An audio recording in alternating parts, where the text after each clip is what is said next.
Olá pessoal, tudo bem?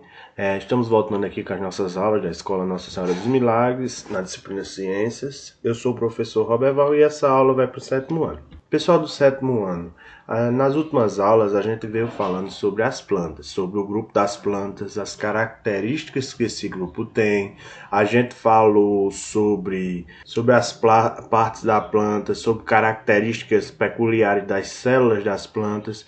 E falou também sobre os grupos de plantas, que a gente sabe que as plantas se dividem em briófitas, pteridófitas, gimnospermas e angiospermas. A gente viu os tecidos das plantas também. Isso tudo é uma introdução e a gente agora vai continuar vendo esses grupos de plantas. Na última aula a gente viu briófitas e agora a gente vai ver pteridófita, angiospermas, gimnospermas. Começando pelas pteridófitas.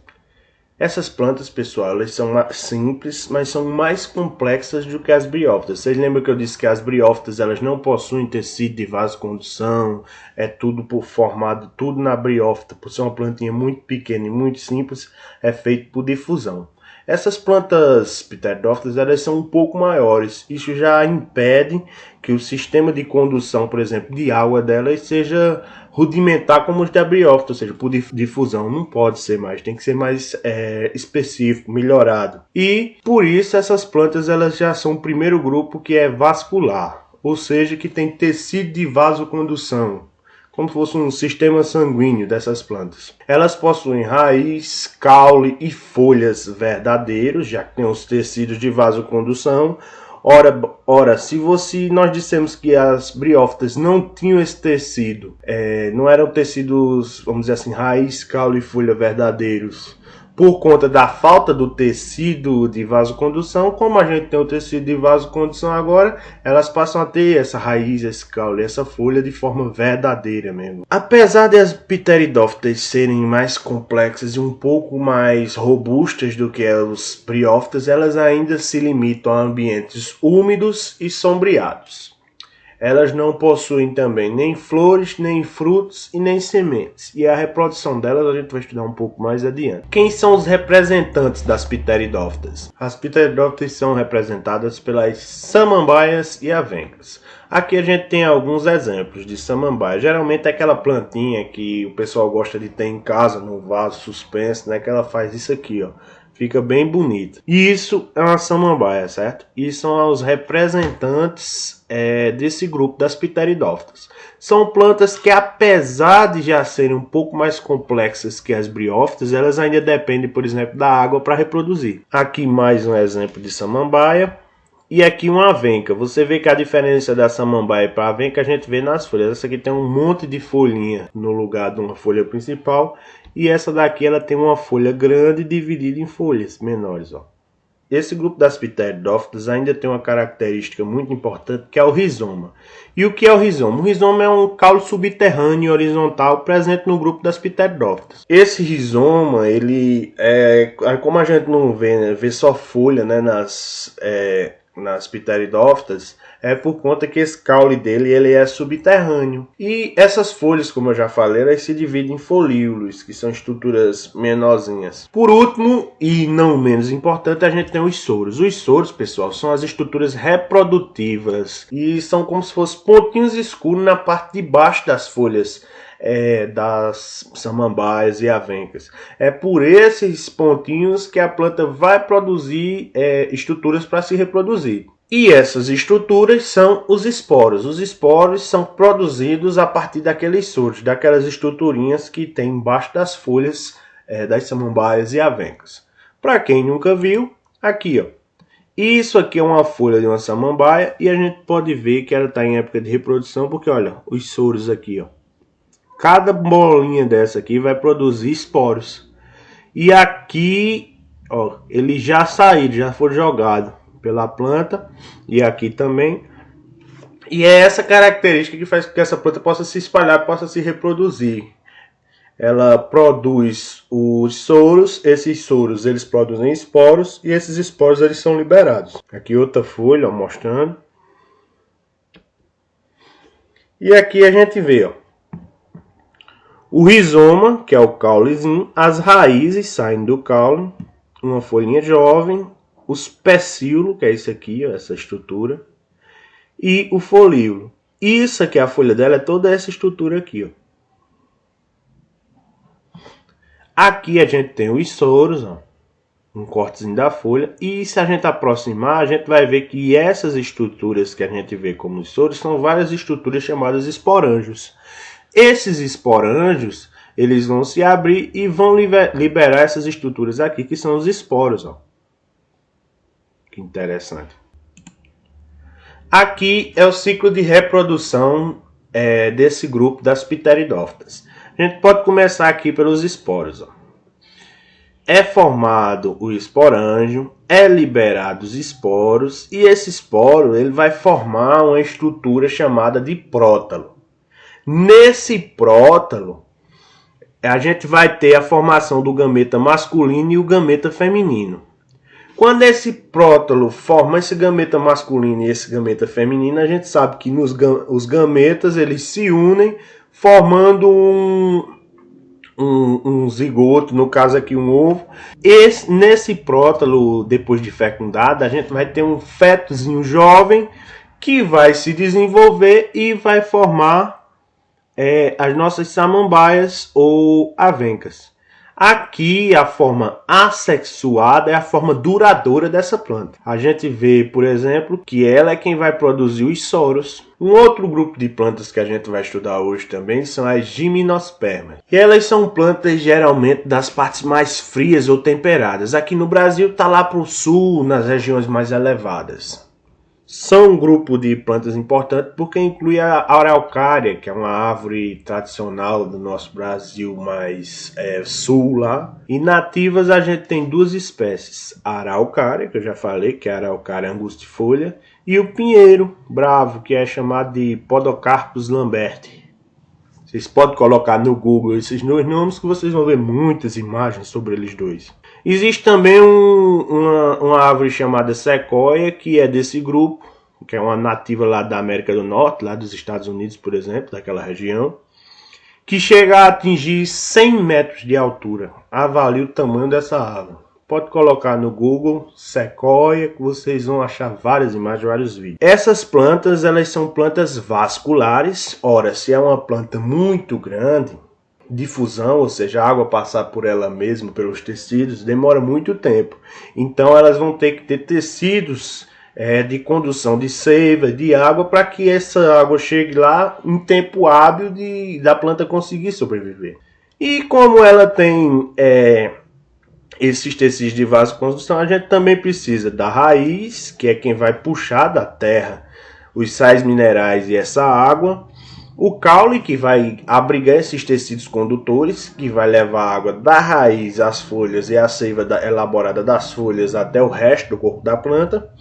E também as folhas verdadeiras, ou seja, que vão fazer a fotossíntese. E como aqui existem nessas plantas uma adaptação que é comum a gente também ver aqui em plantas da nossa caatinga. Veja, as plantas da nossa caatinga, os cactos, como por exemplo o cardeiro, xique-xique, mandacaru, são plantas que elas não têm folha, mas na realidade as folhas delas elas foram transformadas em espinhos para evitar a perda de água, certo? E isso protege a planta de ressecar. Se ela tivesse grandes folhas, fosse uma planta folhosa, ela não iria conseguir sobreviver na caatinga, porque ia perder muita água. Com os espinhos, ela passa o ano todo. Já nessas plantas, essa adaptação é o frio intenso. Elas têm a folha dela em forma de uma agulha, é uma folha mesmo, mas é em forma de agulha. Por quê? Porque além de não perder muita água, essa folhinha ela não acumula neve e evita que a planta congele. Esse nome de gimnospermas vem de uma característica dessas espécies que é muito interessante, que elas apresentam as sementes nuas. Ou seja, o que quer dizer isso? O grupo das gimnospermas é um grupo de plantas que não tem fruto, mas tem semente. E essas sementes elas vêm, vamos dizer assim, expostas, sem esses frutos. Por isso o nome de sementes nuas. Aqui a gente tem um exemplo de uma dessas árvores, que é uma araucária. E isso aqui provavelmente no sul do Brasil. Aqui a gente tem as sementes delas, que são colocadas nessas estruturas que o pessoal chama de pinhão e elas são muito utilizadas para consumo humano, para fazer doce, para fazer receita, para assar e comer. Isso tudo é claro, mas lá para o sul do país, que é onde existe realmente essas sementes, essa árvore. Aqui outro exemplo, observe. Essa aqui é uma semente de pinhão. Dentro de toda semente que existe um embriãozinho de uma planta. Esse embrião da planta, ele vai germinar. Germinar é o que? É nascer a plantinha. Isso vai trazer o que? Uma araucária jovem. Essa araucária, ela vai começar a se desenvolver e no caso da planta araucária, a gente tem nessa fase, que é a fase duradoura, a fase sexuada, a gente tem plantas masculinas e plantas femininas. E essas plantas, elas vão desenvolver cone masculino e cone feminino. A araucária masculina, adulta, e a araucária feminina, vamos dizer assim. Elas vão produzir duas estruturas. No caso da araucária feminina, ela vai produzir o gameta feminino, e no caso da araucária masculina, ela vai produzir o gameta masculino. Esse gameta masculino, ele vai ser o pólen. E o gameta feminino, quando a gente junta os grãos de pólen com os gametas femininas, o que é que acontece? Há a fecundação e ela vai formar as sementes.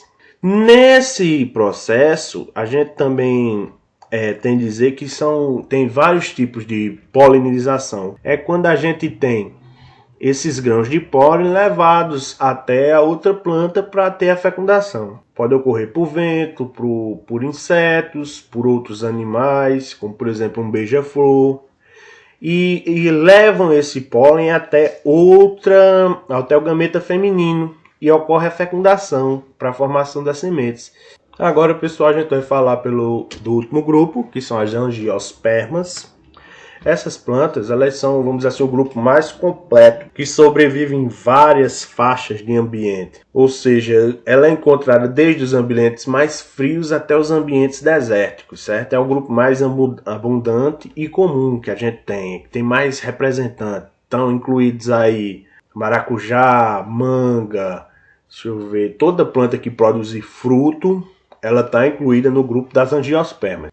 Elas são vasculares, logo, toda planta maior, um pouquinho maior, ela vai ter que ser vascular, como eu disse a vocês, porque a difusão simplesmente não consegue levar para as plantas os nutrientes e as coisas que elas precisam de maneira rápida. Então elas necessitam de um sistema de transporte. Esse sistema de transporte são os vasos condutores, que a gente estudou na outra aula, que são xilema e floema. E elas têm raiz, caule, folha, flor, semente, e essa semente ela não é nua como nas gimnospermas, ela é coberta por um fruto geralmente. Tem exceção, mas geralmente ela tem um fruto. E aqui a gente tem um representante, uma mangueira, outra aqui um ipê, lindo esse ipê, ó. E a gente tem também o maracujá, que é uma rama. Todas essas plantas, elas têm a flor. Essa flor, ela vai ter os gametas, vai produzir os gametas masculino e feminino, vai ser utilizada para fecundação. E quando essa fecundação ocorrer, as estruturas da flor vão se transformar num fruto. Aqui, ó, o ciclo reprodutor da angiosperma. A gente tem aqui, ó, o fruto. Dentro do fruto a gente tem uma semente e dentro dessa semente, dentro de toda a semente, a gente tem um embriãozinho de uma planta. Esse embrião, ele vai dar origem a uma planta adulta. Essa plantinha adulta vai formar umas flores. E dentro dessa estrutura aqui, a gente vai ter plantas masculinas e plantas femininas. Aqui a gente pode olhar, ó, nessa ântera em corte, na ântera, vai ter o pólen. Esse pólen é o gameta masculino. E no gineceu, a gente vai ter a estrutura feminina, que a gente vê aqui, ó. Isso aqui é o gineceu, a gente tem o estilete, o ovário e o estigma. O pólen, ele vai entrar por esse tubo polínico até chegar aqui no óvulo.